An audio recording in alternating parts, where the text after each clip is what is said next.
Welcome to Shorty's SuperCoach. Going to take a look at Brisbane today. Again, Shorty's got the day off, which is nice. Filming this one on the Thursday.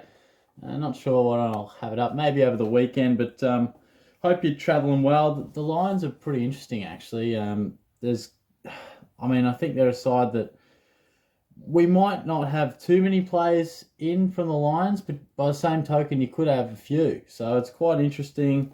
There'll be a few. There's an interesting risk, one that was in my team last year until he did the knee. I'm sure we all know who that is. But as always, we'll take a look at the lock, the breakout contender, the risk, and a fella that's no chance for my side. So hope you're travelling well. If you've got any video requests, feel free to send them through. We're pretty much just smashing out club by club stuff. Kind of want to get that done before Christmas. And if you're watching this on the Facebook page, SuperCoach 360, welcome aboard.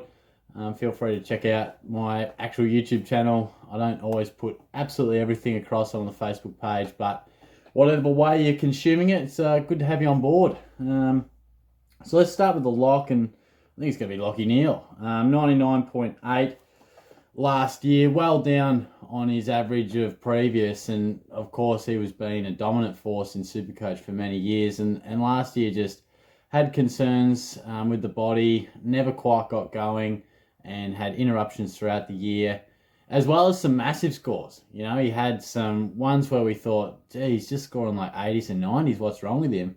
And then he'd come back and score 160, and then he, sort of be out again. So I think at that price and a good pre-season, it's hard to go past him. I think he's still a ball magnet, and one of the guys that we can just lock in being easily 105 plus. I mean, if he really returns to his absolute best, it's 110 for sure, pretty easily. So definitely a guy to think about there.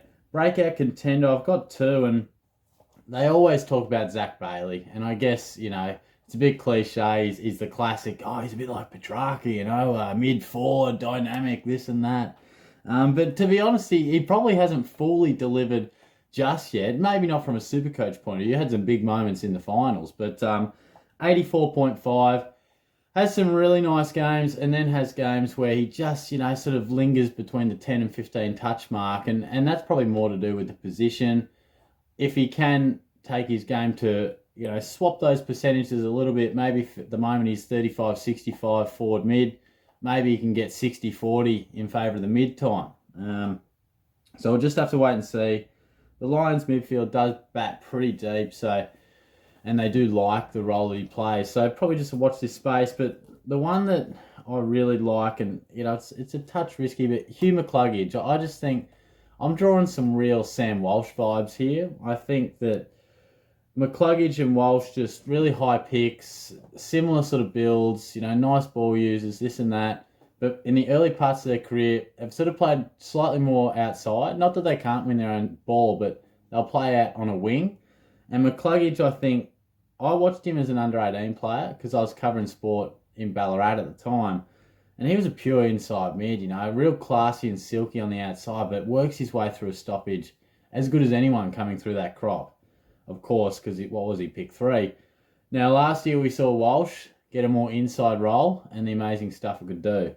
I just wonder whether McCluggage could see that. Now, he's slightly unders in terms of premium price, but still super risky. So I wouldn't necessarily endorse that as a selection unless you're red hot on it. You're super confident because, a lot can go wrong. As I always say, don't bugger up your premiums. It's the worst thing you can do. So, but watch me do it in about 3 months' time. I'll find a way. But McCluggage, I just think he's a guy that's better than 100 average, sort of low hundreds, high 90s. Wouldn't be surprised if he goes bang one day. And like I said, the risk is pretty self-explanatory with Cam Rayner. God, I was disappointed when he went down. I was watching with my mate Watto. We're watching the preseason game. He's a massive Lions fan. Gee, it was a dull feeling when he went down. Obviously for him being a supporter, but for particularly for me, you felt for him. But just SuperCoach-wise, I thought, gee, I really thought he was gonna explode and have a fantastic season, and it was tough to find forward options, but not to be. He'll be at a pretty reasonable price, one would imagine, this time around. Have to see how he tracks through that pre-season. Could go straight back in the midfield. And no chance for my side, just quickly, is Dane Sorko. Now, Zorks is probably, like I've mentioned, 4 other mids in this video. He's probably a guy that's reached the end of his career, and only through Rayner's injury did he really go back into the guts. I feel like he'll play a bit more forward, get out of the middle just a little bit to help some of these younger types, next generation lines come through. Dev Robinson could be another guy that gets some opportunities like that. So I think he's been a great option for us over time, but not this year. So thanks for tuning in, guys. I appreciate you jumping on board and having a look, even though we are a fair way out from round 1. And not everyone will be on board with the footy just yet, but I wanted to just collate a bit of a stash of videos for when people do come click into the channel. There's a bit for them to get a look at. So I'm about to go for a bit of a walk with mum and dad, and if this weather holds up, probably hit a tennis later. So I'll chat to you guys soon. Cheers.